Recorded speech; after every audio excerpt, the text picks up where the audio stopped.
с молоком. Да? И это очень быстро, потому что если вы это можно сделать в любой кастрюле нашей, в любой, в том числе в воке. Очень быстро можно сделать еще и заранее, и утром просто немножечко подогреть. А можно не подогревать, она холодная кушается, сметаночкой поливается. И, как правило, дети, если любят выпечку, будут есть с большим удовольствием. Мы не будем использовать муку от слова вообще. Так. Что мы приготовим вот здесь в нашей волшебной воде? Внизу у нас будет с вами чечевичный суп. Наверху у нас будут с вами запеканки. И мы сделаем лодочковые кабачки. Кабачки в лодочках. Вернее, мы... Боже мой, кабачковые лодочки. Кабачковые лодочки, правильно. Ничего не пропадет, ни грамм. Немножечко посек мелко морковку, конечно, ее можно потереть. И мелко порезанный лук. Нургуяна нам его порезала мелко. Мы его разделим на две части. Да? Добавим сейчас вот это все и лук, вот так половиночка, вот так даже меньше, смешиваем вместе с фаршем.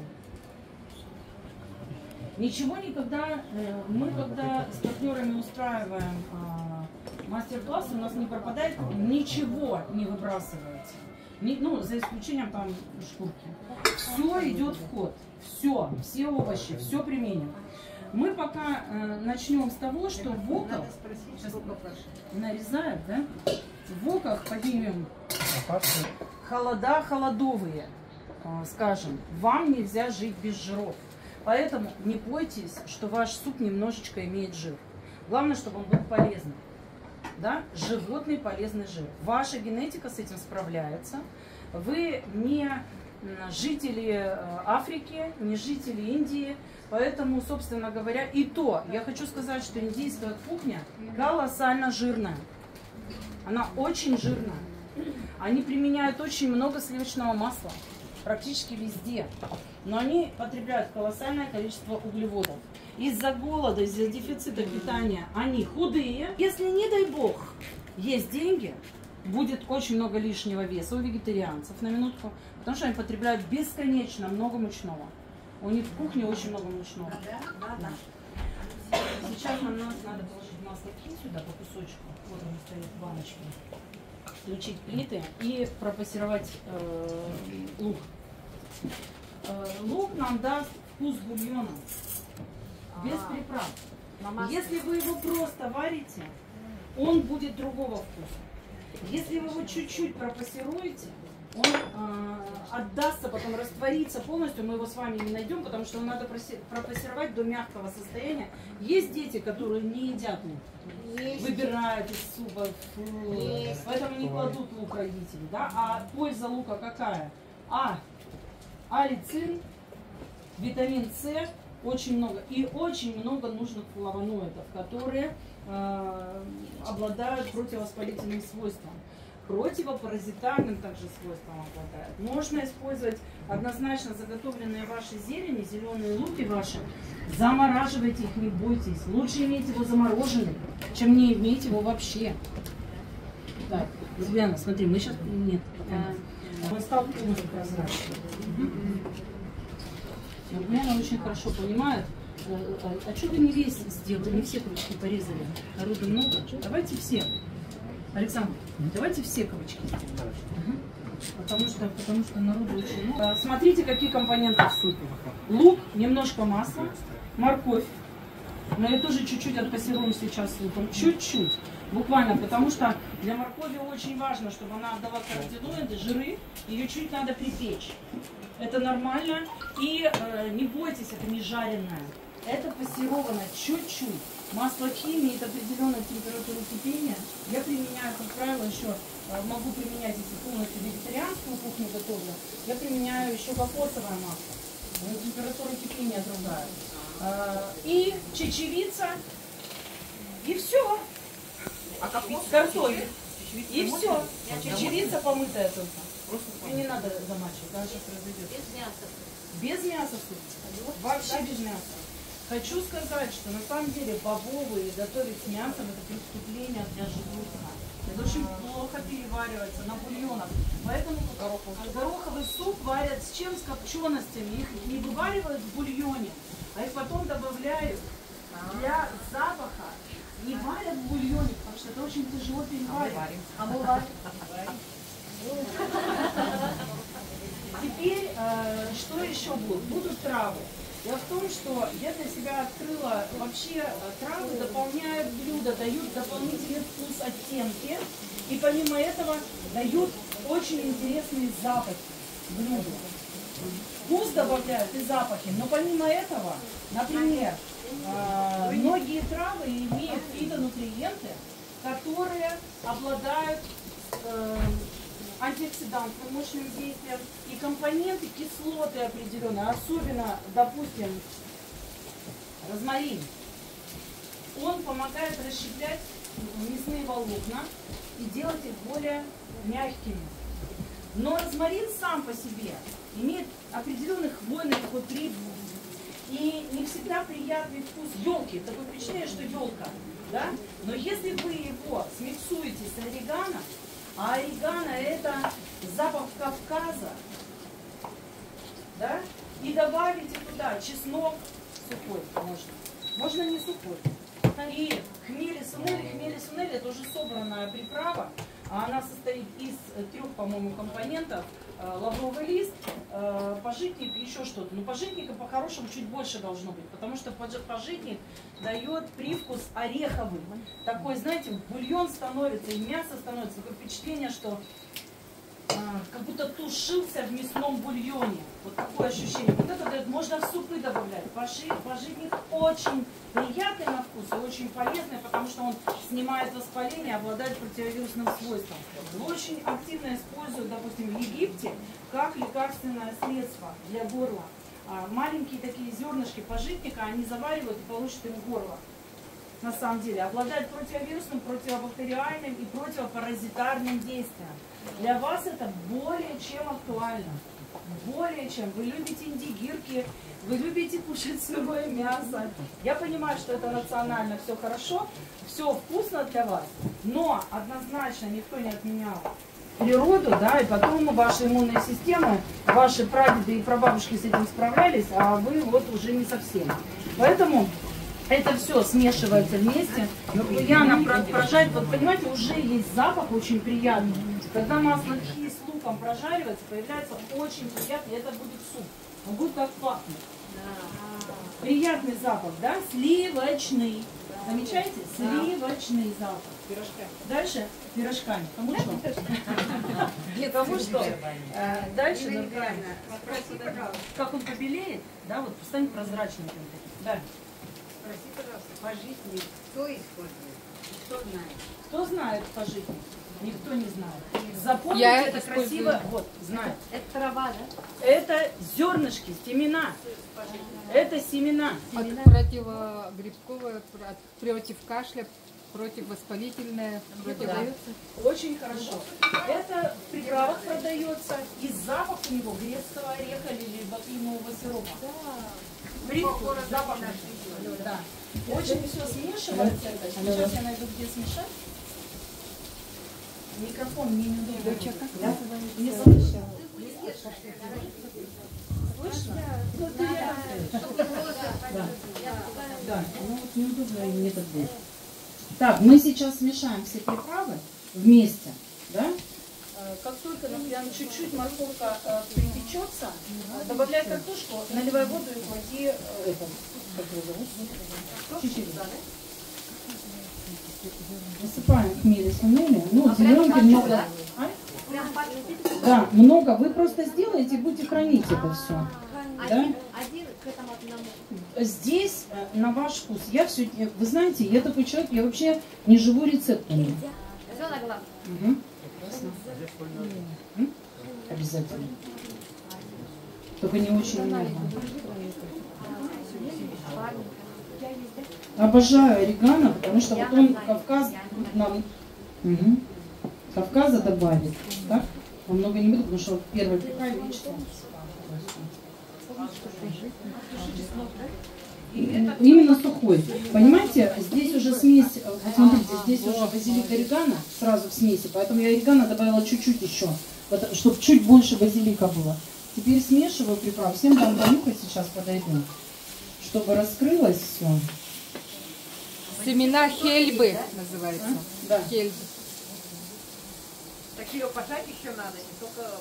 Перемешать хорошенечко, потому что травы, чтобы смешались хорошенько. Ну, начнем с сыра.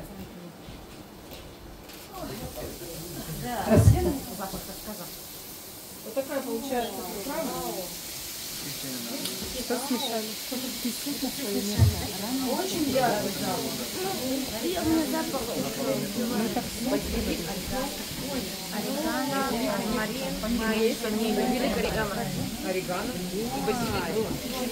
Будет пахнуть, есть базилик.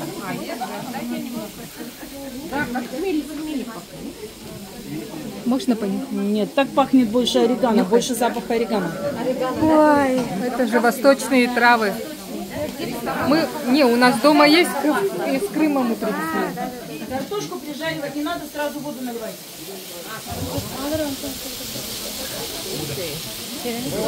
Пожарили лук,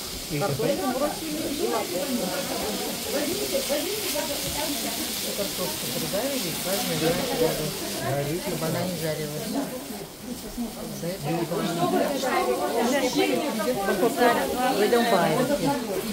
Воду наливайте. Сколько? Больше не стесняйтесь. Вот так вот приблизительно, чтобы стала решетка.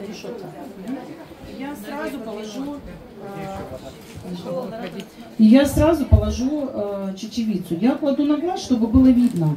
Да? Я перемешиваю, смотрю, как это выглядит. Это что такое? Ее лучше помыть. Чечевица очень хорошо разваривается. А у меня зеленая. Есть красная, есть зеленая, разная. На любой вкус. Помыть. Смотрите, вот так, розетта. Угу. Где-то погуще будет, где-то пожиже получится. Да? Ну, так, да. Пока нет. Солить пока не надо. И, собственно, именно орегано преобладает в запахе. Это называется иначе кавказская приправа. Раньше она продавалась, сейчас ее не продают в смеси. Но там еще была соль. Спасибо доброму человеку, мне вот этот рецепт в свое время. Я беру вот так вот по щепотке, не бойтесь, это травы, и вниз добавляю. Заметьте, мы будем десерт готовить. Супчик добавили. По чуть-чуть, по щепоточке. Дальше ставим решетку и заправляем, делаем нашу запеканку и заправляем удочки. То же самое я добавляю фарш. Да, запеканку. Это нужно смешать сначала. Возьмите этот тазик. Сейчас мы смешаем творог. Угу. Это будем сюда складывать. Я сейчас заправлю, просто добавлю. Посолил, Саша? Да. Здесь не жадничайте, потому что трава вот такая, она даст вам кавказский вот шашлыковый привкус. Да? Вот прям не жадничайте, не бойтесь посыпать травами.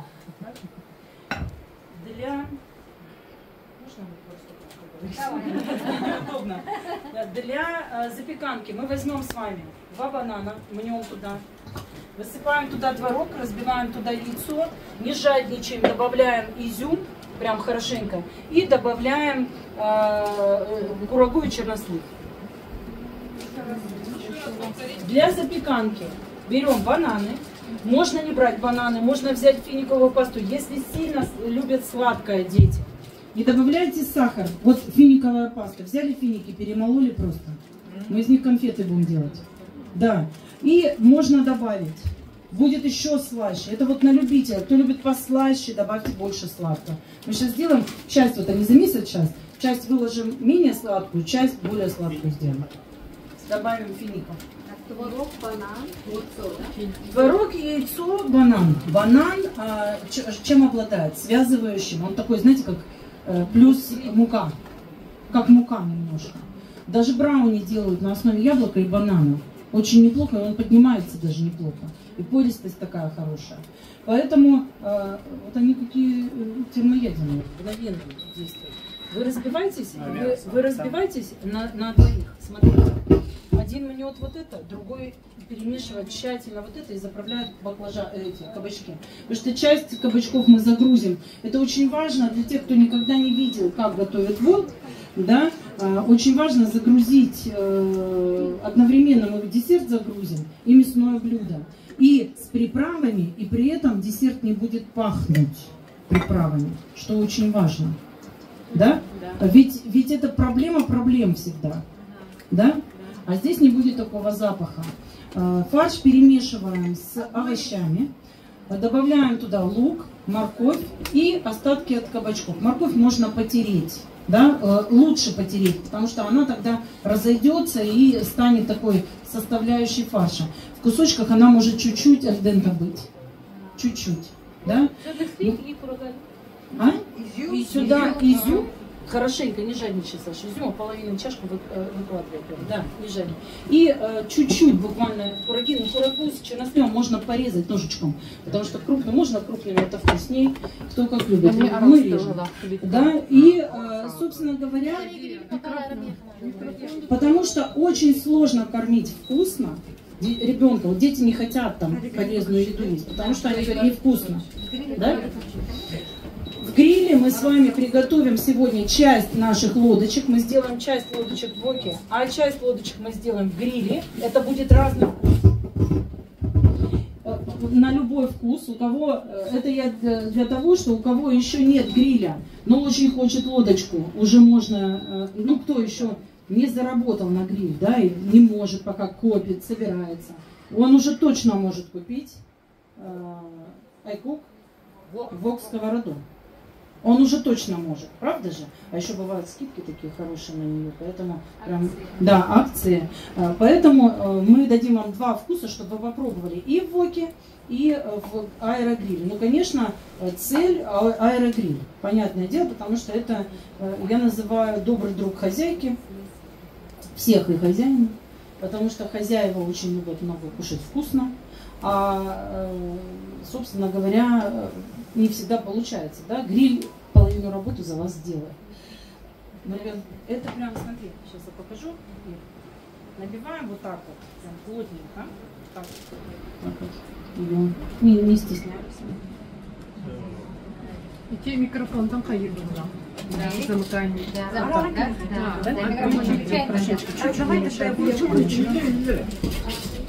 А жирность творога какая? Жирность творога какая? Жирность, я использую творог только 9%. Я ниже творог не рассматриваю как творог. Обезжиренный творог не полезен, у него возрастает углеводный индекс сразу. Он сразу повышает, как это назвать, правильно?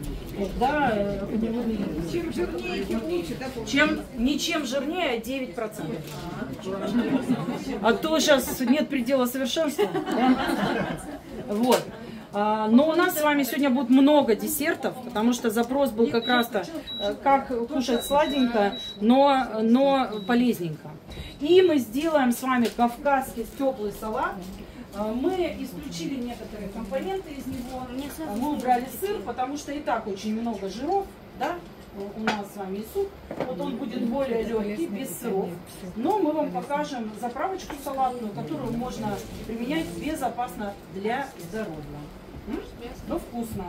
Без соевого соуса, без уксусов, но это можно сделать. У нас будет руккола, баклажан и помидорки.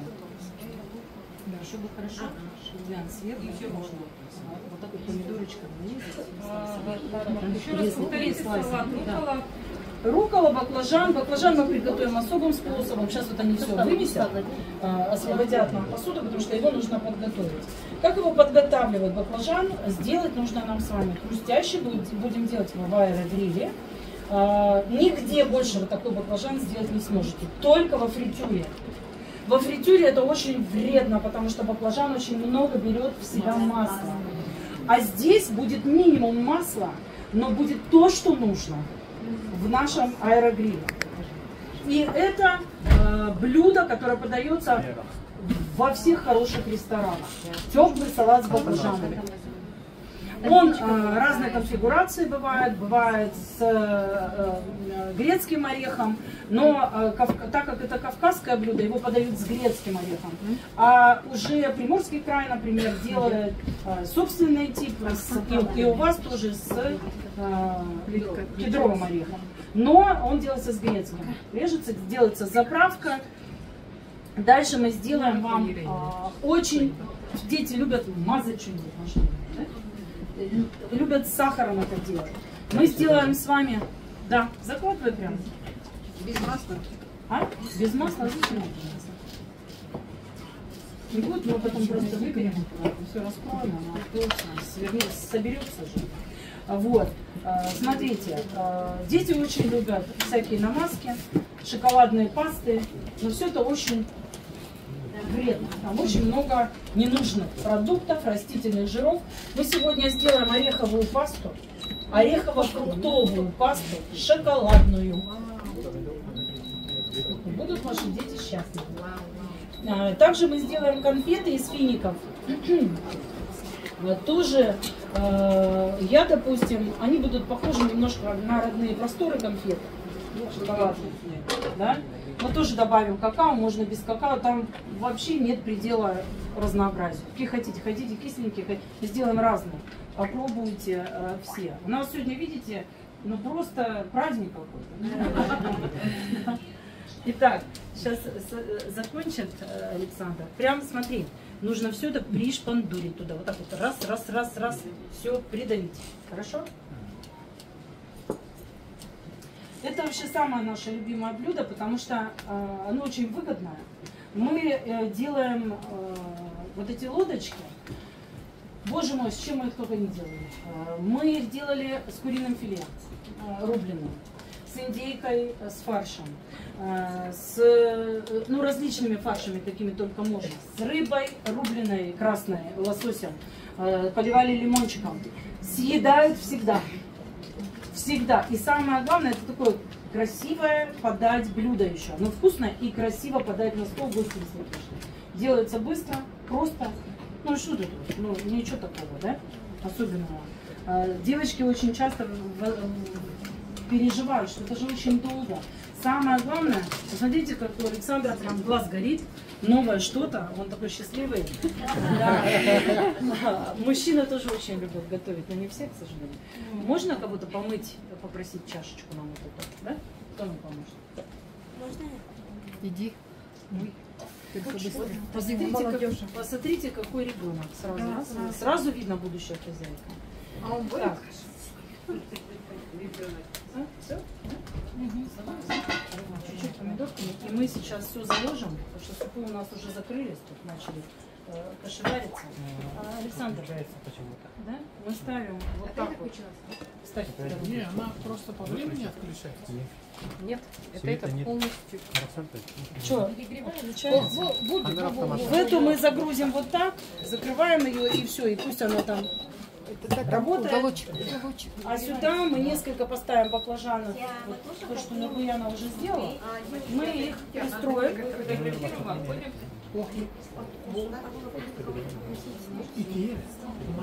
Три штучки, чтобы у нас. Остальные пойдут в аэробрик. Влезет? Нет? Не влезет.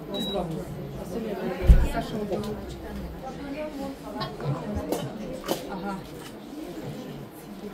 Так, поставили. Здесь, конечно, можно еще внедрить маленькую пиалку с крупой. Очень просто это можно сделать. Можно. Нет, сюда не влезет. Ну не будем уже, да? Пиалка из какого Вот так, материала? не будем уже. Пиала стеклянная, термостекло. У меня лопнула. Ну, не знаю, у нас не лопает. Так, давай, ребенок, сюда. Баклажаны нужно засыпать, чуть-чуть присолить. И нужно дождаться, чтобы они чуть-чуть отдали воду. Чтобы они не стали киселем, не становились сильно мягкими. Это секрет такой. Так, вот здесь настройте. Да? Так, не тянет две, да? Чуть-чуть, да, посадить, да? Фильтр не работает, да? Сейчас мы его замотаем. Ой, прям все в нас. Да. Все. Чуть-чуть присаливаем, потом мы их чуть-чуть подзачим. Я, во всяком случае, очень люблю Кто любитель вот всяких таких кулинарных изысков, у меня мама вообще поклонник Ивлева. Она мне все время рассказывает всякие рецепты, и она все время говорит: блюдо не перченое, не соленое, не съедобное. Если не добавил ничего, все, это несъедобное. Черный перец, да? Черный перец, черный. Ну, красный для вас это сложно, на самом деле, для пищеварения. Тяжеловато, да? А черный перец подойдет немного, чтобы не было остроты такой резкой, но чуть-чуть пикантность даст. Мы их сейчас чуть-чуть отожмем.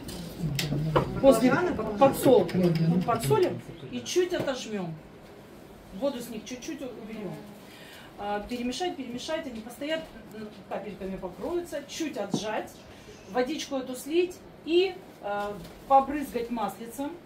Смазать можно маслицем, чтобы масло стекло. И обваляем в крахмале, для того, чтобы появилась корочка. Внутри, чтобы хруст был. А? Можно любой. Вообще не принципиально. Не принципиально. Заложим в вок, будет делаться вок, потом соберем салат. Сделаю соус, покажу. Вок или аэрогриль? Аэрогриль. Здесь у нас вот, надеюсь, начнет вариться. О, волшебница. О! Печка что-то, Печка плохо себя ведет. Печка, по всей видимости, что-то она мощненькая, да, и не нравится ей сетевой фильтр. Макар фильтр. Вот, видите, отжимаем. Что там делаете? А баклажан отжимаете? Много воды, да? Много воды в баклажане. Прямо руками вот так вот тщательно раз выжимаете его. Почему? Если вы оставите эту влагу, он не будет хрустящим, и он прокиселится немного. Во-первых, соль закроет влагу вовнутрь. Что? Ставим в аэрогриль баклажаны с фаршем. По 2 штуки, предварительно вынув вот эти сеточки. Провод не трогать. Если они стоят сеточками, то сетки вытаскиваем и ставим. Может быть, сначала одну, потом другую? Сейчас. А аэрогриль пока не запускаем, да? Аэрогриль сейчас в розетку Его сразу. отдельно? Да, включайте, вот этот можно включить. Без решетки. Объясняю почему. Отдаст сок вниз. И чуть больше пара будет. Вот немножечко сам, это быстрее пойдет процесс и сочнее будет. Когда вы на решетку, уходит влага вниз. И будет более сухое. Вот курицу, допустим, куриные эти плечи, я делаю исключительно. Кто у нас был на вот они были не того. Нет, были. На боевке. Да, на боевке. Вот они были девочки. Мы делали, в принципе, куриные плечики. Вот мы их делаем без решетки. И они очень сочные. При этом они закрываются, прихрустывают цвет. Так, корочка света. Потому что если вы убрали, они подсохнут. Если, конечно, это, простите, бедрышко, то надо на решетку, потому что там очень много жира, нужно, чтобы ушло все. Если это утка, Более лучше все. а если утка, Да. да. Утка, если это утка, которая меня угощала сарглана, то без решетки. Она очень такая постненькая, да? А если такие жирненькие уточки есть, то, конечно, лучше с решеткой, потому что будет уходить жир, и это нормально. Нургуляна все отжимает. Все, включили. Здесь мы включаем двойную чашу. Я не прилагаю, никогда не пользуюсь практически готовыми программами. Я считаю, что это для детей. Я уже поперетыкала, попереготовила, и у меня программа выстраивается так, индивидуально. Температуру я ставлю как на мясо, 200, и ставлю на 40 минут. Да? Это баклажан. Нет, это потому что у вас Говядина. говядина. Сурабчинская. Это потому что фарш говядины. Потому что Да, сурабчинская. потому что говядина. Можно на 35. В принципе, посмотрим, если что добавим. И запускаем вперед. Все, она нам не мешает. Дело в том, что если вы делаете курица, хватает программы мяса. Все. Если вы делаете рыба, хватает 15 минут. Да?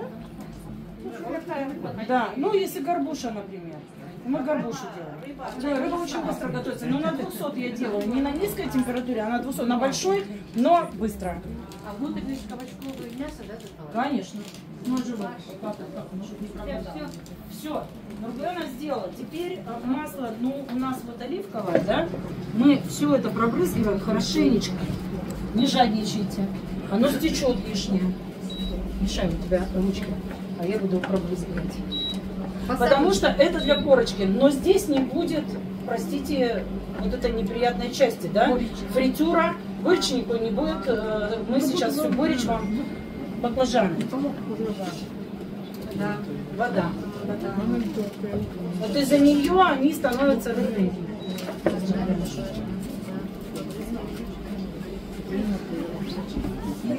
Так у нас теперь уже сомнения. Я врач-диетолог. И еще чуть-чуть. Сразу завтра повторю. Так? Все? Да?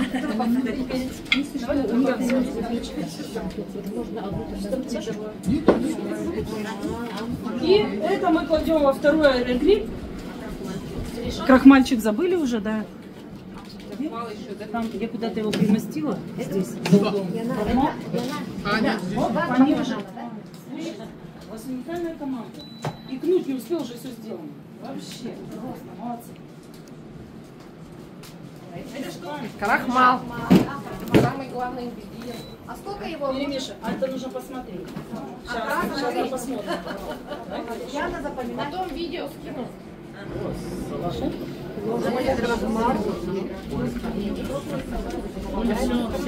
Она не повышает ее теплоту. Нет? А то говорят, картошки крахмала много. Картошки крахмала много чего. Но, Маргарита, вы же не будете каждый день готовить баклажаны. А если вы приготовите его на какой-то праздник, вот даже если вы чуть-чуть повысите в приходе. Чуть-чуть. Да, все. А подразумевается Ссылка. Куда? Так, а сыр мы хотели же чуть-чуть притереть на лодочке. Они у нас уже в процессе. Мы в конце. Мы в конце. А ну паузу Ну, можно понятно. ставить? Здесь тоже решетки убираем. Да?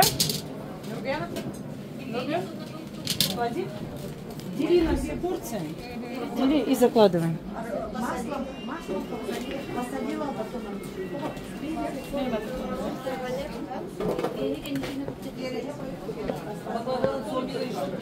Баклажаны с крахмалом и приправами. Перец. Баклажан. А я грилю. Я редко использую решетку только для жирных блюд. Знаете, вот скажу, знаете, почему я редко? Ее потом отмывать. Я об этом думаю, да ты. Появились запчасти на сайте. Да? Хорошо. Как хорошо, что вы приехали. Включаем. Здесь мы включаем также и включаем на чипсы. на чипсы. Да. Включаем на чипсы. Тогда получается хрустящие. Да? Все. А я запустила? Да. Он запустился. Нина Николаевна, не глядя. О, Вот, допустим, сейчас жара, у нас будет жара. Да. За 30 будет температура. Нету пара вот это вот, не пыхтит вот это все, жары нету от этого, да? Удобно воки готовить в этом плане. И самое главное, одна кастрюля, и я в ней сварю несколько вариантов. У меня Тимофей не ест рыбу. Мы с мужем очень любим рыбу. Мы можем сделать рыбные... Нет, слышно. Фрикадельки и Тимофей будет. Не стейки, мы делаем рыбные шашлычки. На палочке делаем их такой в пряностях. И внизу выкладываем рыбные шашлычки. Сверху Тимофею будет какой-нибудь, допустим, может быть фрикаделька, могут быть, но он баклажан есть не будет, кабачок есть не будет в таком виде. Если перемешать что-то, я ему котлетки делаю. Он будет, сверху будет котлетка, я просто положу в эту, формочку какую-то, да, силиконовые у меня маленькие формочки, я использую очень часто. И, собственно говоря, здесь же я сделаю ему гарнир, потому что мы с мужем будем есть салат. Я не хочу варить кастрюлю, Да, я ему тут чашечки рис сделаю, он съест. Плюс я себе могу положить цветную капусту, там морковку я очень люблю, вот такой все альденте. И все в одно, вот очень быстро. Я говорю, для одиноких людей, я говорю, очень часто одинокие люди, вот у меня подруга моя, она одна живет, и она говорит, ну конечно, вот куда мне вот это вот на год? Я наварю и буду с этим есть. Я говорю, слушай, купи любимку 1-литровую. Она, и что я вот с этим литром буду делать? Вот, приходи ко мне. Она пришла ко мне, мы с ней разделили ее на 3 части, 1-литровую. Положили овощи, положили кусочек рыбы в фольге, вот так, и положили кусочек курицы. И в этой кастрюльке мы ей сделали. Она съела, я говорю, сейчас ты при мне это все съешь.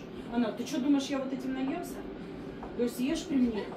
Она съела и говорит, слушай, и не доела. Она говорит, во-первых, я объелась. Почему? Потому что сохранились, все в них сохранилось. И она говорит, слушай, так-то готовить можно в одной кастрюле. Я же о чем думаю, что мне надо прийти, сковородку, там вот это. А тут, когда я все в одну кастрюлю кинула, и она мне сразу эту кастрюлю кинула. Сразу. Она говорит, кастрюля нужна. Маленькая, вот такая. Плюс очень удобно варить на семью крупу. Одной кастрюлечкой. Делается просто, крупа закипела, я воду слила, свежую налила, закипела, выключила, все, готово. Варится. Не трогаю. На плите оставила, закрылась, и гречка становится пушистая такая, раскрывается, но не стучит об тарелку, но в то же время не киселая, не разваливается. Чтобы, дело в том, что крупы протравливают очень часто, да, чтобы они хранились. Помните, раньше крупа заводили жучки, сейчас не заводятся, видите, их протравливают. Вот как она только закипела, я ее сливаю, заливаю по новой, сразу же со спринга водой. Могу даже горячей залить. Даю закипеть. Крышку выключила печку, она еще была, и все, и замерла. И я ее оставила. Буквально через 5 минут гарнир больше я не прикоснулась. Потом открываешь, и в принципе рис рассыпчатый, но сваренный очень хорошо. Это не относится к бурому рису, ему нужно немножко покипеть. Это не относится к перловой крупе. 1 к 1, да, вода? Вода 1 к 1, да. Мама у меня может еще туда кусок масла кинуть. Я не кину, потому что мы вечером не будем добавлять масло. Так, пока у нас все готовится, вот медтёрок Александр нарезает вам очень красиво здесь, меленько так. Любой ресторан Якутска плачет здесь такого специалиста. Да, Саша? Согласна? Саша, да. Так, ну, Яночка, помидоры на 4 части в салат сейчас будет. Рукколу порвать на маленькие кусочки, смешать с луком, чтобы она чуть полежала с луком. Чуть-чуть.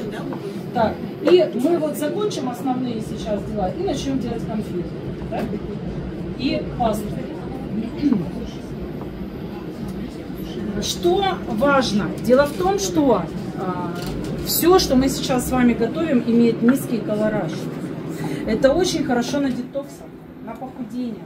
Вот если вы мясо замените, допустим, куриной грудкой, все ее не любят готовить, она сухая. Если вы ее нарезали меленько кубиком и смешали с овощами, она не будет сухая, она будет очень нежная. Прямо 50 на 50, 50 грудки, 50 мяса. Будет очень нежная, с овощами вместе. Только овощи потрите, можете лук потереть. Потереть? Да, тогда это очень быстро. Буквально 20 минут у вас на мясе все будет готово в аэрогриле. Очень быстро с грудкой. Говядина, конечно, подольше. Гораздо подольше. Но фарш быстрее, чем, допустим, кусочками. Теперь расскажу, Маргарита мне просила мой рецепт. У меня сын очень любит тушеную говядину. Вы варите, вы теряете очень много из мяса, когда вы просто варите. Одно дело, когда суп, а другое дело, когда вы, допустим, готовите мясо. Вы очень много теряете. На самом деле. Вы теряете альбумины, в бульон уходит. Понимаете? Но потом пьем этот бульон. Потом пьем этот бульон. Уже хорошо, но не всегда пьем, кто-то не пьет. Да? Что я делаю с говядиной? Вот сначала вот так чуть-чуть припассирую лук. Чуть-чуть. Масло прям самая грамулечка. Режу очень-очень мелко лук. Нарезаю сначала продольно кольцами, потом меленько. Можно потереть. Но мне нравится, когда порезан. Чуть-чуть его буквально чуть-чуть. Туда выкладываю сырую говядину. Немножечко розмарина. Чуть-чуть между пальцами несколько штук потерла. Я делаю тоже в маленькой кастрюле. Закрываю. Говядину режу по-разному. По-разному. Могу порезать меленько. Могу порезать крупненько. Как вот мне вздумается. Накрываю крышечкой. Даю всему этому забурлить. Все перемешаю несколько раз с этим луком.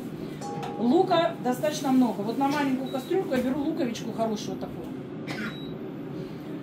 Закрываю и включаю на единицу. Забываю на час. Не вспоминаю о ней. Она сама там что-то делает. Потом в конце открываю. Чуть-чуть могу присолить. Иногда не солю. Лука вы не найдете. Дети не найдут лука. Он растворится полностью и будет такой соком обволакивать эту говядину. Она очень вкусная получается. Могу добавить травы, потому что я не люблю просто вкус мяса вот чистый такой.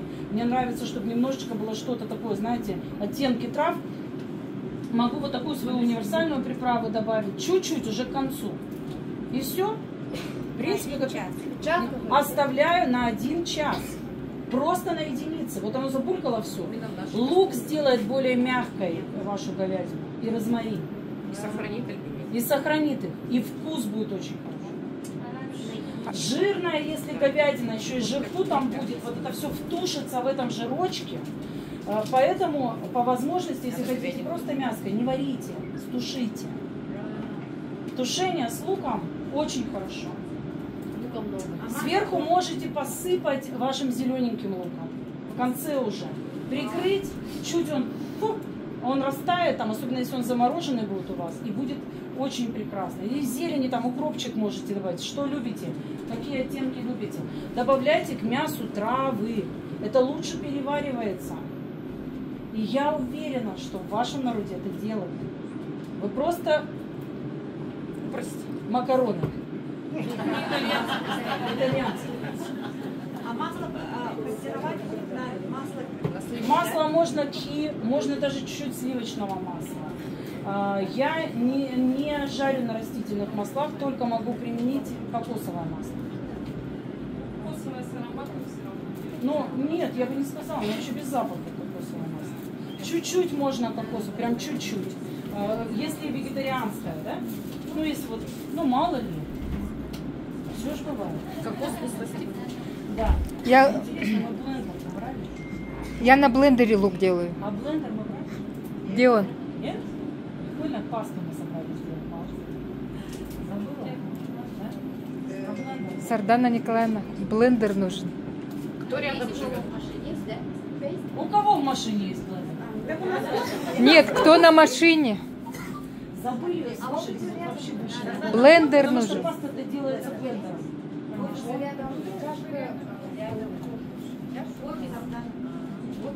В офисе нет блендера? Нет, Сардана рядом А я живет. пока, наверное, сделаю соус. Это что у нас золотая? Из-под картошки куда ее можно? Люблю тебя. Вот увелите. В принципе, ее делает блендер. А сколько у нас делает ее блендер? Минута. Вот так делается паста. Только единственное, предварительно орехи лучше замочить в кипяточке, чтобы их разбило идеально, да? А если вы их замочите на ночь, еще будет она более Еще такая лучше. размазучая такая прям. Это Для пасты? И для конфет? Да? для пасты.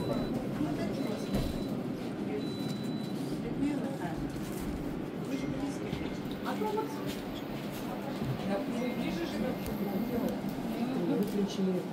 А окна тут не открываются, да? А вы поехали? Жарко. Мне оставьте кушать. Нет, мы съедим все. Сейчас сделаю соус, покажу вам для салата. Это самое интересное.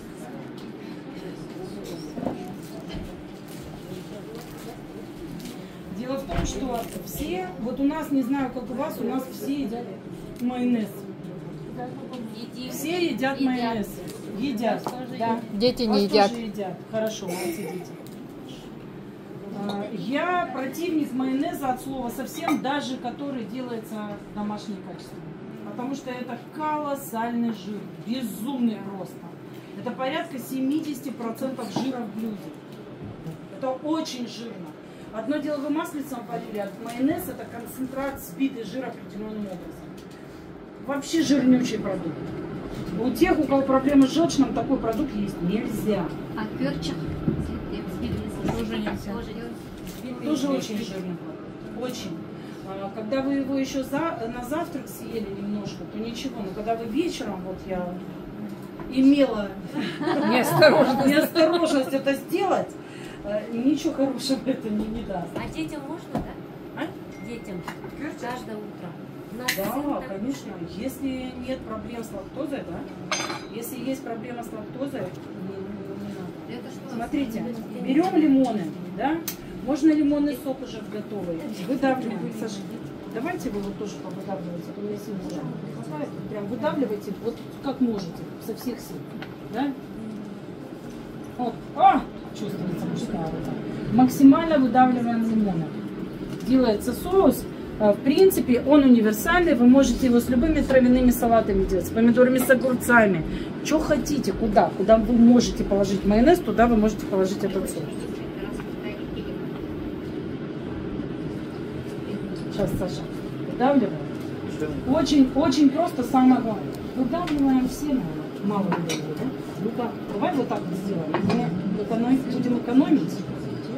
Потому что в Якутии, извините, разбрасываться продуктами, я все сделала такие выводы вообще просто. Прям внутрях вот так вот выдавливаем. Ну что, немножко цедры будет мягкость.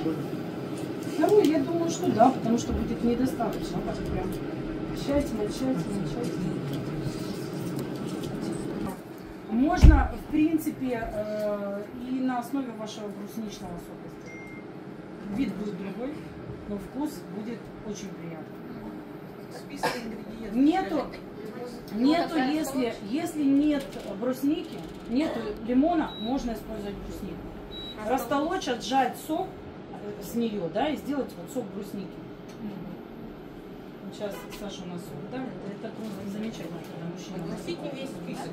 Огласите весь список для соуса. Для соуса нам понадобится горчица, лимонный сок и мед. Все. Больше ничего. И оливковое масло или авокадовое масло, как вы хотите, чуть-чуть.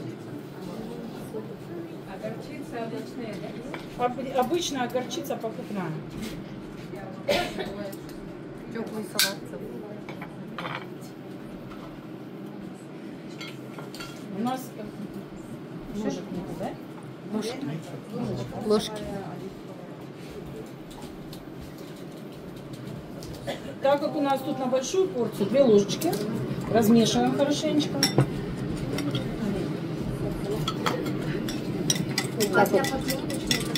Конечно, а что нет? Конечно, мы же не используем здесь уксус. Уксус для поджелудочной ненормально. Так как на одну порцию я, как правило, использую 1 ложечку меда, но я на вкус все делаю. У меня вот нет рецептуры такой вот, как будет положите 3 ложки того, это все на глаз. Но это, опять же, Маргарита, видите, принесла мед. Маргарита, что за мед у вас? Можете открыть? Приморский. Да? Это ваш. А у вас есть мед? Конечно, если есть. Это мне зять привез. Точно приморский? Да? Точно, липовый. Ну-ка, проверьте. Это не липовый.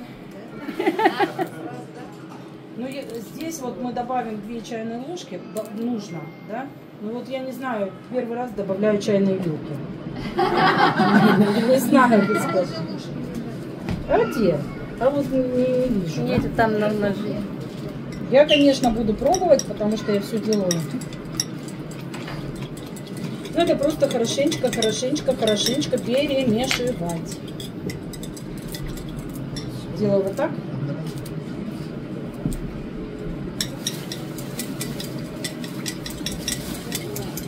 На вкус он должен быть просто кисло-сладкий. Ощущение такое приятное, не кислый, не сладкий, а кисло-сладкий, но не сильно сладкий.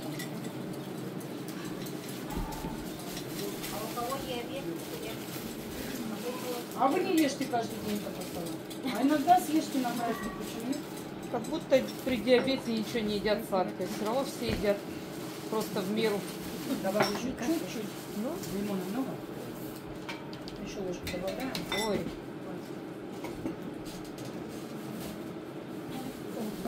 Он очень туго растворяется, мед в лимоне. В кислоте. Намешаем. О, молодец.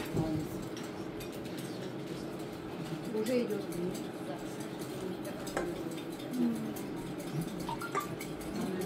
Нет, нет, это соус идет. Все идет и сразу. Сахар, поверь, запахов столько, вот мы стоим, да? Дыши, пожалуйста, дыши. Здесь важно помешать. Благо наши, Это баклажанчики, да? наши грили дают нам возможность. Вытащил, засунул. Да, пошли дальше. Запах, конечно, баклажан не... Ну, он продолжит сам. Настолько вот удобно, что хозяйке не надо там включить снова кнопки. Вытащил, помешал, опять. Посмотрим, что там. Мне нравится, что можно всегда посмотреть. Да? Почти. Почти готов. Можно даже уменьшить. Ну вот опять же. Время. На 3 минуты оставляешь. Да. Дело в том, что получилось 30 минут. Дело в том, что дают, опять же, да, говядина подтягивает. Но на курице 20 минут. Вот, когда она почти сделала, доливаем туда.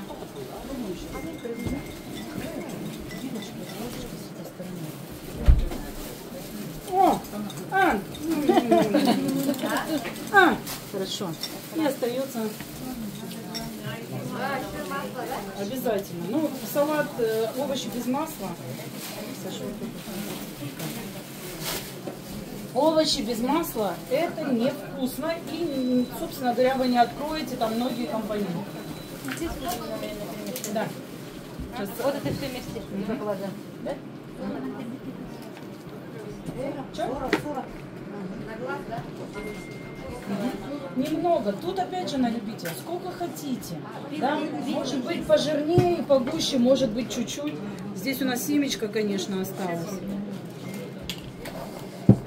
Я чуть-чуть сделаю. Масло лучше взять оливковое. А? Это руккола и лук. Лук, я, допустим, ну не стала уже издеваться над вами, красный лук добывать. Я понимаю, что это сложно. Поэтому, собственно говоря, это дорого у вас очень. Поэтому подойдет любой. И зеленый подойдет. Мы будем ближе к...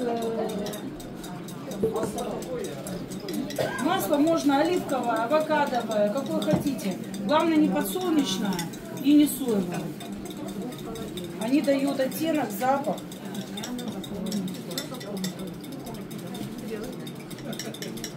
Все, соус готов, заправочка. Где баклажан? Ждем баклажаны, смотрим, они должны поджариться прямо. Знаете, еще хочу сказать, все равно каждый аэрогриль готовит по-разному. По-разному.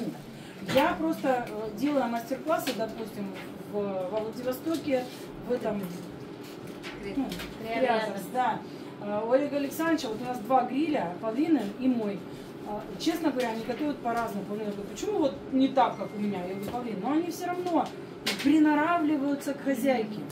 В любом случае, какие-то есть моменты. Это нормально. У нас тут можно прямо? Строим? Ну так же пирожки Низ мало готов, еще держим. Чуть-чуть добавить. Да, чуть-чуть можно добавить, да. Вот этот посмотри, потому что тут у нас мясное. Виталок. Ну, практически все, но все, видишь, еще пока влага есть.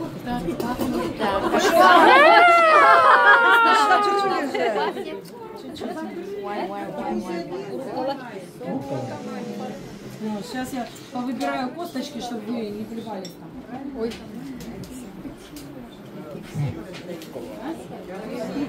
Все, он-то готовил. Мы сейчас постараемся. Думаю, что готово.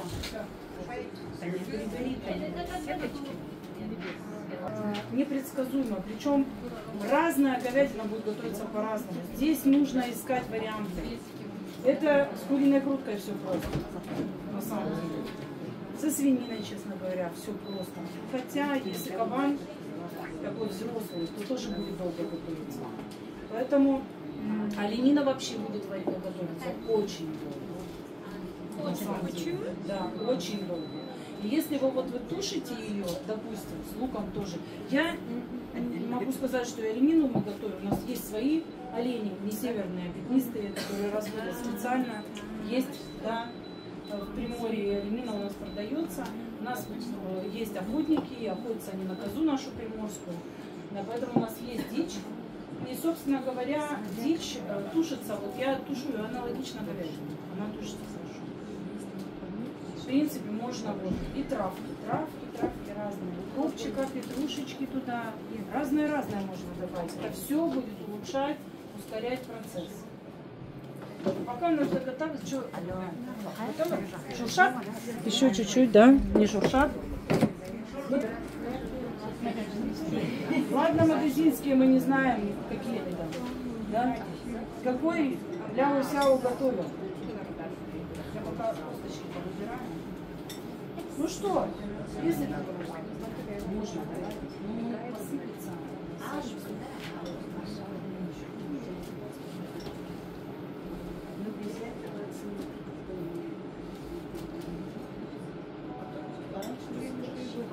Все голодные, нюхали, тишина, ждут. А вместо хлеба что можно грили сделать? Вместо гриля можно, в принципе, испечь банановые хлеба различные. На, допустим, да, банан в смеси с мука. Мука гречневая, но лучше гречневая, невкусно, вот мне не нравится. Можно рисовую муку с разрыхлителем. Без разрыхлителя не будет. У вас получится очень, можно орехи добавить туда. Очень вкусный десертный хлеб получается. Что касается, что вместо хлеба не бывает ничего, я скажу откровенно. Хлеб это хлеб. Максимум, кому нельзя кушать хлеб, можно кушать. А вот уже кто-то скушал. Хлебцы, вот Николаевна здесь. Вот они хлебцы. Вот. Можно кушать вот такие хлебцы. Можно? Вместо хлеба. Можно, да? Гречневые, рисовые есть. Есть разные. Вот эти вот такие, ну, на самом деле, они не вафельные. Мы говорили про вафельные. С вафельными по-другому было. Ну, любой пойдет, на самом деле. А есть вафельные, они очень вкусные, с вашими всякими намазками.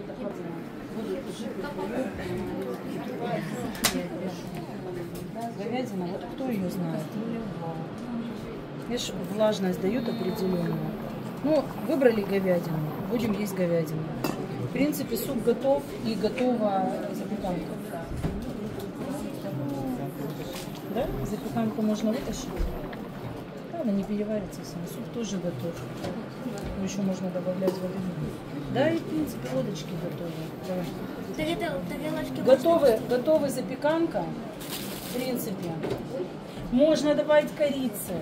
Кто любит. Конечно, у нее не будет корочки. Если вы запечете ее в гриле, будет корочка. Если хотите запечь ее в гриле, будет корочка. Давай суп посмотрим. Где можно, да? Яна, отойди, пожалуйста. Ничего. Посмотрим сейчас. Чечевица готова должна быть. Посмотрим, картошка, морковка, да? Нужно будет уже его отдавать. Чечевица готова, картошка еще чуть-чуть. Да, вообще картошка готова. Морковка. Морковка чуть-чуть. Чуть-чуть морковка осталась. Немножко морковка не готова. Нина Николаевна, а фольги можно, да? А? Фольги? Можно? А что нет? Главное, чтобы не было лимона. Если там есть лимона, отдаст нехорошее. Если нет лимона, и не храните. Если вы выпекли и выложили, который.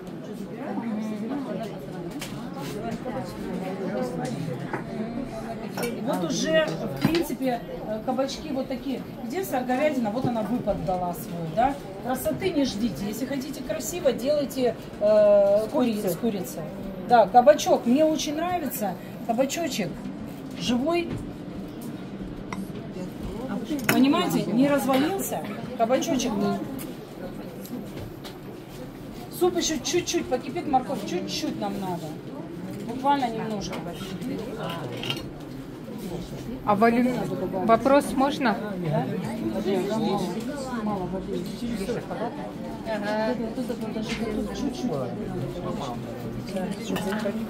И можно солить, и вот этот можно отдавать. В алюминиевой посуде можно готовить? В алюминиевой посуде нежелательно готовить. Если вы, допустим, запекли и выложили, вот в фольгированных вот этих формах, они специальной оболочкой покрываются. Можно. Но если вы используете раз, два, это только выкинуть, это одноразово. Нельзя использовать второй раз вот это. С точки зрения экономии или еще что-то. Я просто... Лучше, конечно, в силиконовой. Берете силиконовую форму и в ней же готовите грили, если надо, печете. И в ней же готовите в воках. Лучше силиконовая форма. Это более безопасно. Только банан. Правильно, только банан вкусно пахнет. Так, можно Яна? посмотреть в срезе.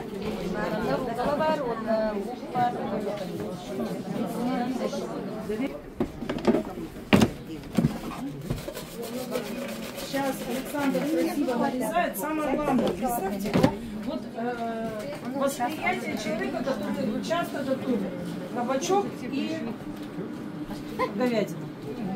Вместе. Кабачок чуть-чуть аль денте, говядина готова.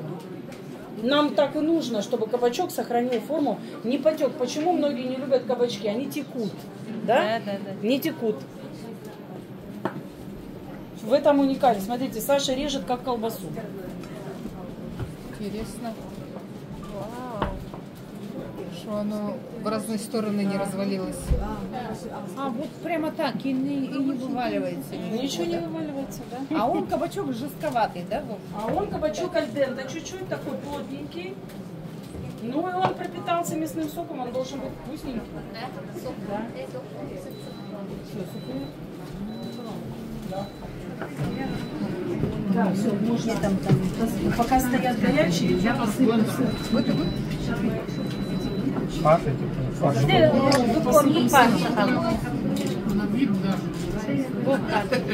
Зажаренная, сразу мужчины, ой, на вид зажаренная корочка. Пусть постоит чуть-чуть, запечем с сыром. И сделаем праздничное блюдо.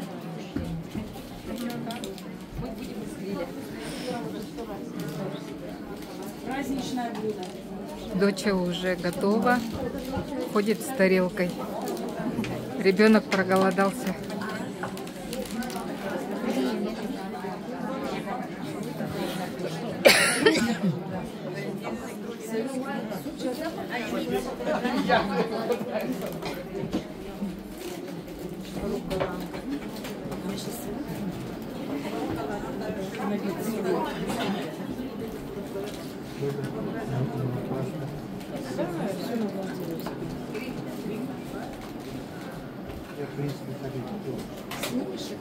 Я тоже так готовлю.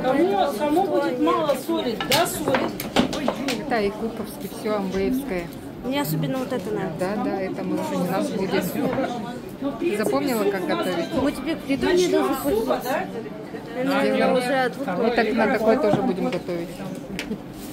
Пока будете есть суп, в принципе, готов суп. Супчик попробуешь. Поварешка, да? Поварешка надо. Я привезла. Молодец, надо бы попробовать. Продумала. Хантан ебите? Попробуем на суп. Нет, она не растает. Свою принести. О, мама и посуду взяла. А мы со своей посудой. А мы Какая красивая посуда. Готово. Давай, Суп готов. давай. Давайте тогда Да, мы всё, будем можно выключать. раздавать, Суп наверное. можно раздавать. Сейчас вы сядете, будете надо кушать, так а мы много будем поставить. делать пасту, чтобы было видно. Да, поставь. И салат у нас как раз будет готов. Ну, у нас с вами салат не получился аперитивом. Одну возьми, Его время. две, то есть. Александр раздает сейчас всем суп, угостите. Попробуйте. Начнем с того края.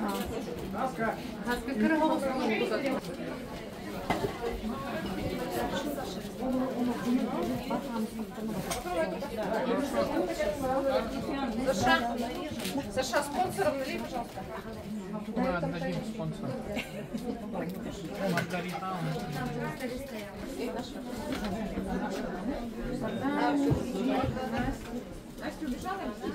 Гриль. Аэрогриль. Можно присолить на свой вкус. Теплый салат, баклажаны.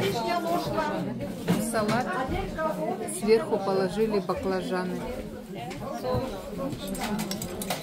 Все поливаем соусом.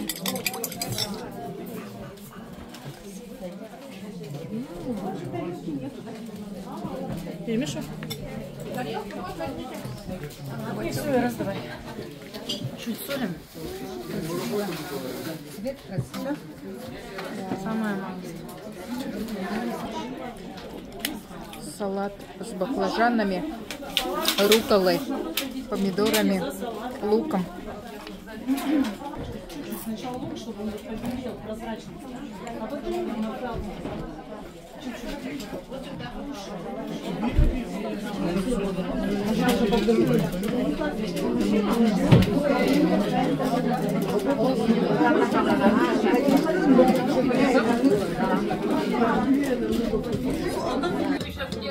Сейчас все повторю.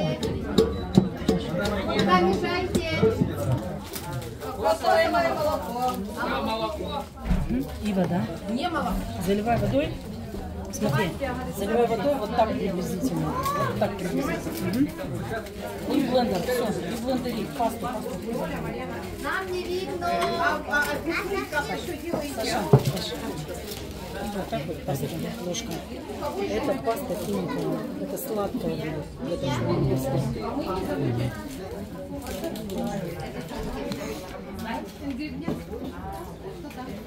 Забыли в салат добавить орешки.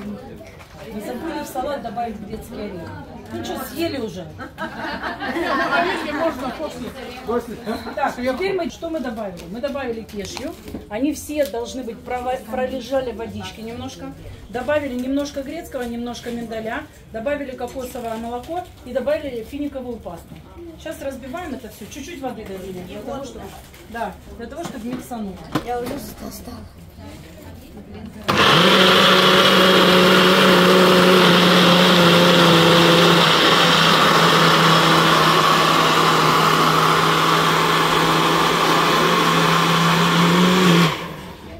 Перемешиваем и еще раз прям хорошенько, чтобы прям паста. А?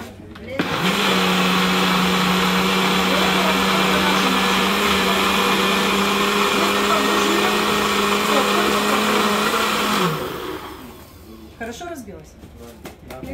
Полностью. Давай открой, посмотрим. Немножко воды добавить. Да, обязательно. Структура. Отлично. Все, можно? Угу. Отлично. А что следующее будет?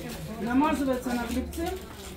Это здорово, да, можно, Сашенька, ты, пожалуйста, наш на хлебцы, вот сюда вот, чтобы попробовать, смотри, взять. Конфеты, конечно, лучше подержать в холодильнике после того, как сделаешь. Но вы попробуйте без холодильника, потому что они застынут, подстынут немножко. И у них будет такой вот прям плотненький вкус. Сейчас они будут мягенькие очень. Их нужно держать в холодильнике. Но у нас нет такой возможности, поэтому... Саша, еще раз перечисли, что там было. Так, я Пасте. вытирала. На 3 части не каждый. О, я не запомнил, честно. Сначала что-то. Орехи, Грецкие. Грецкие орехи. Это Миндаль. А, миндаль. Потом вот это вот кокосовое молоко. И Пастиль. курага. И курага. А первую что было на первом? Кураги нету. А что из за паста? Пасту мы не добавляли. Что за паста? Теперь вот у нас финиковая паста. Финики. Ну вот я говорю, курага сказала, это Старалась финики. сегодня. Да. Что делали с ней? Да, ее размололи просто, взяли через мясорубку пропустили. Это для конфет. Для того, чтобы сделать, можно сделать разные вкусы конфет. Какие хотите. Сейчас еще разбросали мы здесь. Какао, у нас какао где-то. Здесь где-то, вон на столе, вот где-то с маслом. Какао! С маслом. Вот. Так. Теперь тазичек один, который помыть желательно. Можно чашечку помыть? Сделаем на тарелку. А вот сюда. Вот такая пойдет, если помыть? Мало будет просто. Мало будет. А, мало будет. Сделаем шоколадный, берем пасту. Творчество не знает границ, правда же? Саша, насыпь мне сюда. Финиковая пожалуйста. паста через мясорубку перекрученная. Сюда какао все. Финики через мясорубку перекрученные. Это только финик же, да? Только финик. Очищенный от кожуры или нет? Без кожуры. Без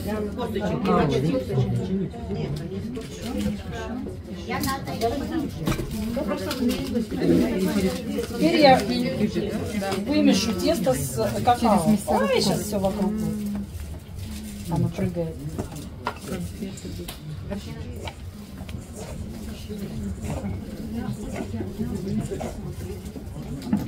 Финики берите самые недорогие, которые такие, самые страшненькие, да. Вы только предварительно хорошо помойте.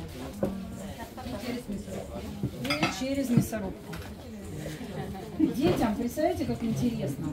Руки надо Смотри, смачивать. конфеты делают. Напоминает неприятные вещи, конечно, но Какао с финиками. А это что такое? Какао с финиками.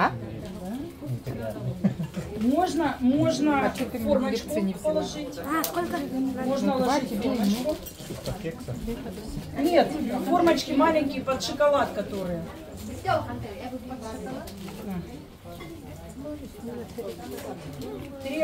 Пробуем пасту. Вот я леплю, видите, она лепится прекрасно. Вот набираю такой шарик. Мокрыми ручками нужно. Мокрыми. Катаю вот такую конфеточку, кружочек.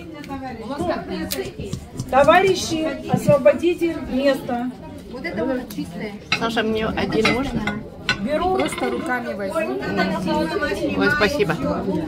беру орешку, запихиваю вовнутрь. Опять катаю. Детям, как интересно, мастер-классы для детей. И вот Нургуяна, добрая девушка, сделала для нас посыпочку. Беру вот эту конфеточку кругленькую, кидаю. Нургуяна, катаю ее. Как она умеет все. И на тарелочку. Конфеточка. Хлебцы. Это хлебцы. Можно кокосовые, да? Можно кокосовые. Давайте на 4 части сейчас. Тут все хлебцы едят. Что получается, просто финики с какао. Да, вот видите, получается, туда можно положить любой орешек вовнутрь. Любой. Можно не ложить, если не любите. Она липнет, да.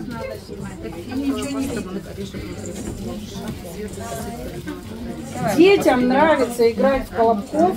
Смотрите, орешку закатываю, она потихоньку там исчезает. Пластилин, игра в пластилин. Бабушки, играйте со своими внуками во вкусные конфеты. Нургуяне кидаем. Нургуяна покатала. Получился колобок. Покатала где? Продолжаем. Катя, положи нам сюда орешку. Миндаль вот отсюда выколупни. Вот отсюда. Миндаль. Клади в серединку. Вот так? Да. Айо. Катаем. Ой, мокрый. Можно брать? Подожди. Мы сейчас сначала дадим конфеты попробовать детям. Хорошо? Они нам скажут, съедобно это. Да.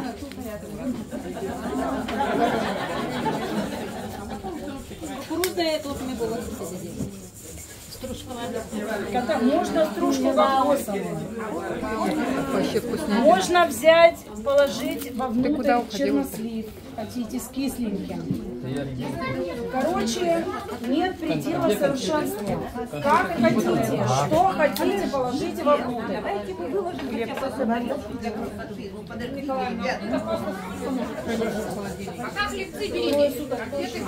Много не Доча. делайте, в маленькой Доча, чаше. иди сюда.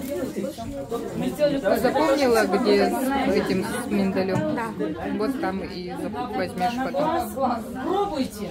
Нравится больше, более горький вкус, добавляйте больше какао. Нравится меньше, Когда горький скажут, шоколад, можно, тогда добавляйте возьмешь. больше какао. Любите молочный шоколад, добавляйте меньше какао. Можно еще что-то добавить? Можно добавить резаную курагу, чернослив.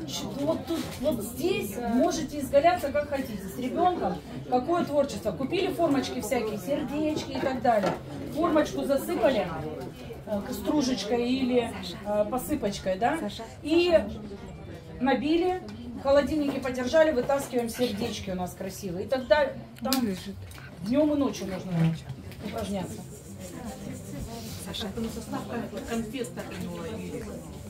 Еще раз про состав конфет. Финиковая паста из фиников. В блендере. Не в блендере, мясорубкой перемололи. В блендере вы финик не разобьете. У вас паста должна быть плотная, густая. Если вы в блендере ее сделали, причем финиковая паста в холодильнике очень долго хранится. Очень вкусная. Вот вы ее сделали и в холодильнике поставили, да, она достаточно долго хранится. Вы достали, ну сколько это у каждого еще про холодильник. Возьми. Вот, вы достали ее, допустим, сделали несколько конфет, да, скушали и дальше. Что хотите с этим делать? Стой тут. Я слышала за моей котлеткой. Не знаю, Маргариту надо спросить, сколько она туда положила фиников. Надежда решила помогать, молодец. Вот включается мастер-класс, да? Вот, пока катает. Надя, быстро. Ой, положи куда-нибудь в сторонку. У меня тут, если кого-то обниму сейчас. Я намочила руки, все. Молодец, моя. Давайте обнимемся, да? Давайте обнимемся, Саша. Будем все. У меня конфеты с глазами. Можно сухари. Нет, сухари не надо. Не надо сухари. Именно хлебцы для того, чтобы вот родные просторы посыпаны вот хлебцами.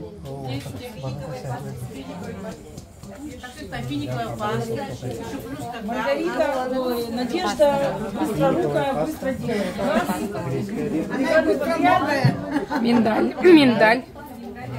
Кешью. Очень хочется попробовать. Молоко кокосовое. Любые орехи. Как паста, блин, без Можно теперь без какао. Сделай без какао. Сделай без какао можно. Без какао. Сейчас попробуем с какао, без какао. Разные. На выбор и вкус, и цвет. Какао только вкус добавляет. Конечно. Более чуть-чуть небольшой. Да. Мелко-мелко делаете. Мелко? Да, мелко-мелко. Пока нет. Все ждем. Растерекованная. Ты это любишь? Я кешью не очень. Надя вкусное делаешь. Доча, Калибр уменьшила. чуть-чуть туда отойди. Отойди. Понимаю, что народу мало, надо калибровать. Катаем, катаем. По большому счету, конечно, для первого раза многим вкусы непонятные. Кухня-то не якутская. Но вот есть внутреннее такое сопротивление, это есть? Нет. Да? Наоборот, хочется. Можно поменять пищевые привычки. Правильно, когда человек все время ест жареное масло, у него утрачивается фактор рецепторов. Качество рецепторов ухудшается. Когда вы кушаете, вот Надя уже докатает, я уже снимаю рукавицы, я уже вспотела. Рукавицы есть там, кто хочет. Кто хочет катать. Спасибо Макару. Вон она паста, да? Вот внутрь. Орешек. И И колобок. уже, в принципе, все доделают. Смотрите, такой новой пищи. Она нам непонятна по вкусу. Давай Кстати, отнесу. вот вы сейчас, мясоеды дорогие, послевкусие чувствуете мясо от приправы? Есть ощущение от приправы? А вы знаете, что вот это послевкусие быстрее вас насыщает? Вы быстрее наедаетесь. Когда вот эти вот пряные травы... Нет, возьми добавляют тот вам вот свой, это послевкусие. возьми доча Когда свой. вы просто Возьми сварите конфету, мясо, доча. вы съедите его Вот в эту, разы вот эту. больше. Но она поменяет сейчас. А когда Возьми, вы съедите доча. с травами, оно быстрее, во-первых, усвоится, потому что расщепляться это быстрее. И вы съедите его меньше. Все. Экономим. Еще какао есть? Если вы мясо варите, вы часть вкуса вымываете, часть питательных веществ вымываете. В тушеном мясе Сзади вы перчатки. вымываете, вы съедите его меньше. Вы наедитесь меньшим количеством. Это более концентрированно питательно. Я про экономию.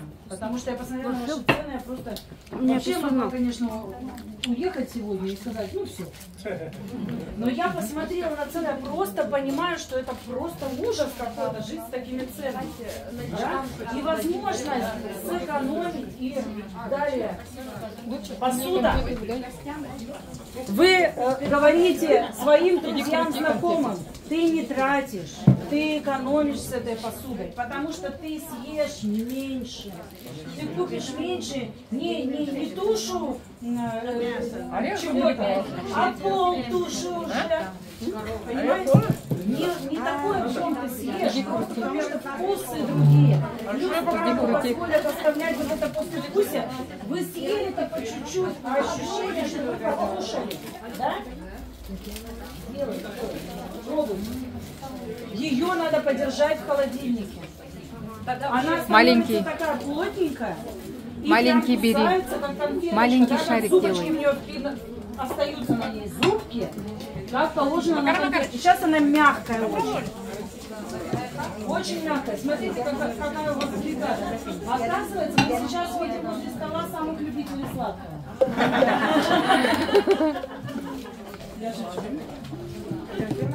Смотрите, самое интересное, что возможность... Не дай. Дорогие вроде бы финики, да? Съедите вы 5 таких конфет? Нет.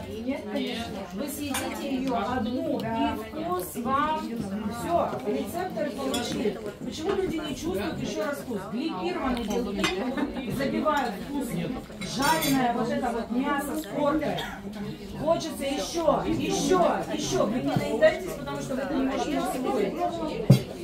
Если у вас нет гликации такой выше, чем меньше готовится продукт, тем меньше гликации. Понимаете? Тем лучше вы наедаетесь.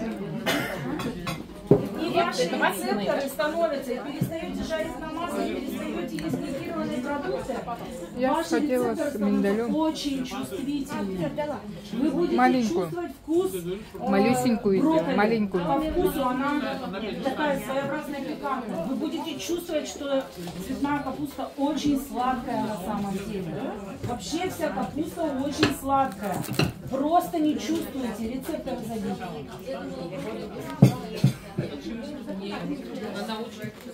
Понимаете? То же самое. Ты перепутала. Вот такие конфеты вам будут казаться. Ты перепутала. Приторно сладкие. Очень чрезмерно сладкие. Понимаете? Это когда рецепторы будут работать идеально уже. Делайте отсюда. Можно есть такие конфеты? Да. Сладко? Любите кисло-сладко? Добавляйте курагу чернослив. Любите с орешками? Добавляйте орешки. Любите с вишенкой? Добавляйте вишенку. Что хотите? Что хотите?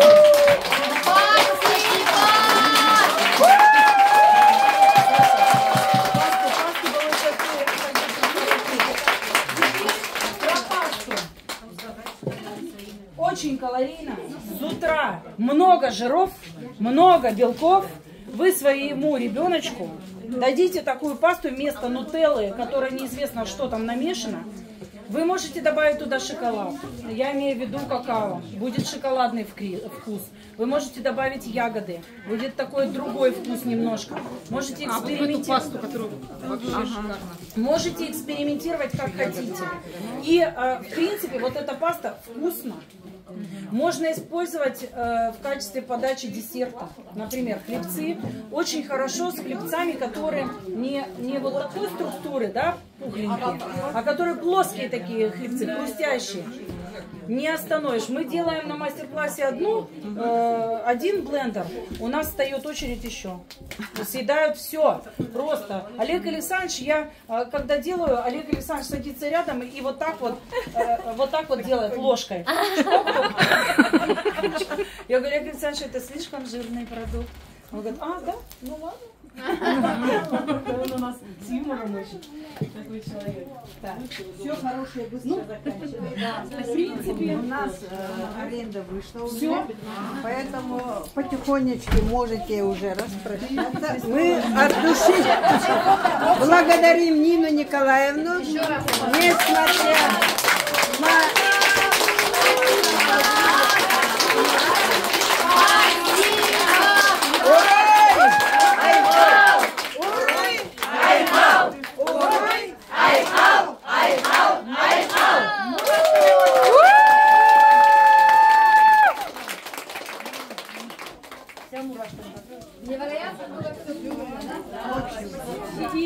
Вот это диетолог. На деле. Нутрициолог в деле. Это вообще же обалдеть.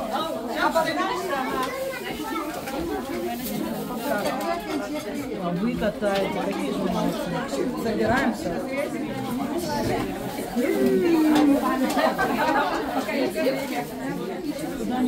Нина Николаевна, приезжайте еще.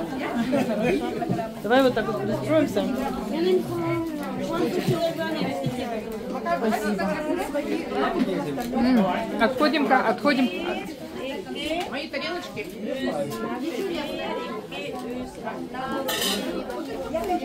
А со мной?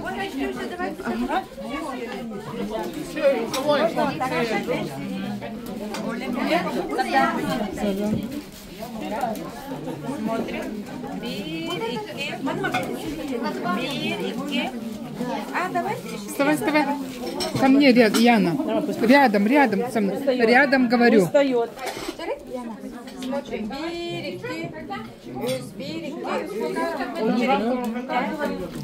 Благодарю, Николаевна.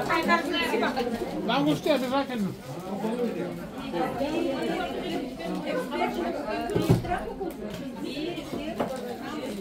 Это наш, да? Да. Ой, я давно пить хочу, доча. Вот стакан.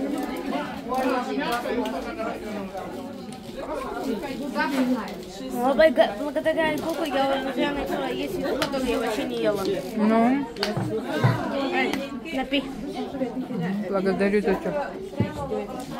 Ой, они очень сладкие, вот эти комочки. Эти конфеты. Конфеты. А уровень какой высокий вообще. Да.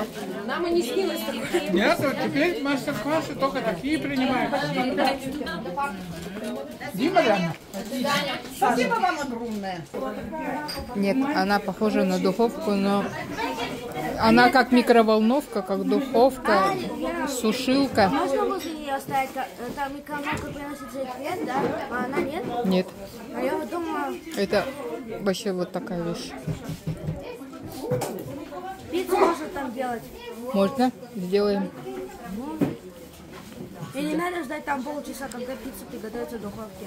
Сразу через 15 минут все готово. Да. Еще сделаем Будьте здоровы! кабачки, сделаем и сделаем этот торт и кек, бисквиты сделаем на Рыбного ничего, на фасоли.